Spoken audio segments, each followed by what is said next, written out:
Cecile Richards, a trailblazing activist and former president of Planned Parenthood, who reshaped the reproductive healthcare giant into a powerful political force and championed abortion rights as a cornerstone of democratic politics, passed away on Monday at the age of 67.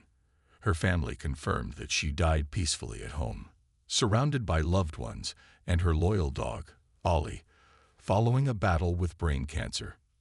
This morning, our beloved Cecile passed away at home, surrounded by her family and her ever-loyal dog, Ollie. Her family wrote in a heartfelt statement, "Our hearts are broken today, but no words can do justice to the joy she brought to our lives." Richards was one of the most prominent faces of abortion rights in the United States, emerging as a tireless advocate and one of the most significant activists of the 21st century. During her tenure at Planned Parenthood, she transformed the organization into a political powerhouse, resisting numerous congressional attempts to defund it and opposing an onslaught of state-level efforts to curtail abortion access. Born on July 15, 1957, in Waco, Texas, Cecile Ann Richards was raised primarily in Dallas and Austin. Her upbringing was steeped in political activism, thanks to her parents, who were ardent progressives. They were into politics like other couples were into bowling. Richards said in a 2014 interview with NPR, "Every movement that came through town, whether it was the farm workers, the labor movement, or the women's movement, they were into it. And so were all their friends." Richards' mother, Ann Richards, was a towering political figure who served as the governor of Texas from 1991 to 1995. Known for her sharp wit and iconic silver hair, Ann Richards' legacy deeply influenced Cecile. The Richards family's commitment to progressive causes shaped Cecile's early worldview, instilling in her a passion for activism and justice. After graduating from Brown University, Richards began her career as a labor organizer in Louisiana, where she met her husband, Kirk Adams. Adams later held leadership positions at the influential Service Employees International Union.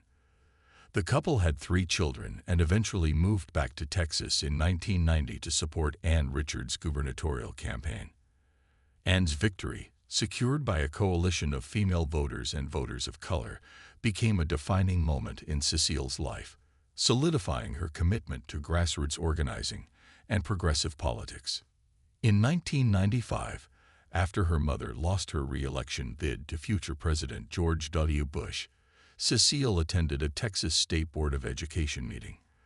There, she witnessed right-wing activists opposing sex education and LGBTQ+ rights in schools. This pivotal moment spurred Richards to establish the Texas Freedom Network, a progressive advocacy organization that became a leading voice for social justice in the state. Richards' career trajectory eventually took her to Washington, D.C., where she served as Deputy Chief of Staff to then House Minority Leader Nancy Pelosi. She later co-founded and led America Votes, a coalition focused on voting rights. These roles set the stage for her transformative leadership at Planned Parenthood, which she joined as president in 2006. Under Richards' leadership, Planned Parenthood expanded its fundraising efforts and strengthened its state-level organizing. In 2008, the organization endorsed Barack Obama for president, marking only the second time in its history that it had supported a presidential candidate.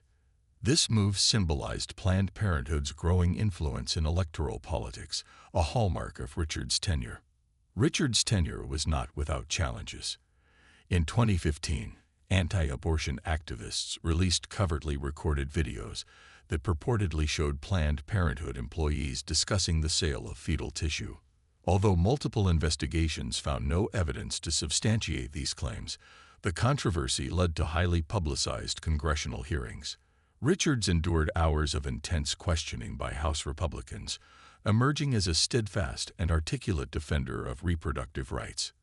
Her resilience during this period solidified her reputation as a formidable advocate. After stepping down from Planned Parenthood in 2018, Richards co-founded Supermajority, an organization dedicated to advancing women's leadership and mobilizing voters around issues of gender equality. She continued to fight for reproductive rights, particularly after the U.S. Supreme Court's 2022 decision to overturn Roe v. Wade. In response to the post-Roe landscape, Richards launched innovative initiatives, including Charlie, a bot designed to provide accurate information to abortion seekers, and Abortion in America, a campaign amplifying stories of individuals navigating restrictive abortion laws. In late 2024, President Joe Biden awarded Richards the Presidential Medal of Freedom, the nation's highest civilian honor. Reflecting on the recognition, Richards wrote on Instagram, "One of the biggest lessons I've learned as a lifelong organizer is that there are no permanent wins and no permanent losses. We have to fight for every inch of progress, and we can't take anything for granted." That's especially true in challenging moments like the one we find ourselves in now. But what a joy and a privilege it is to be part of the long struggle to make our country a fairer and more hopeful place. Richards' influence extended beyond Planned Parenthood and reproductive rights.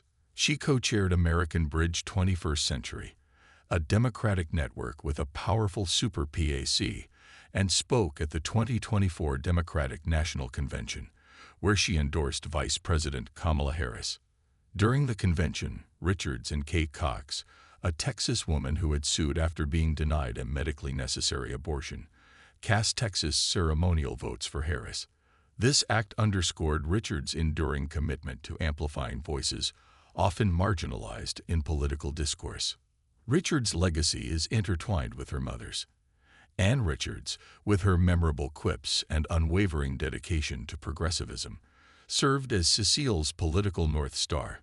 In Cecile's best-selling 2018 memoir, Make Trouble, one chapter is poignantly titled, "What Would Ann Richards Do?" This question guided Cecile's activism, inspiring her to approach challenges with courage and determination. Throughout her life, Richards remained deeply committed to grassroots organizing. Her work was characterized by a belief in the power of collective action and the importance of empowering individuals to effect change.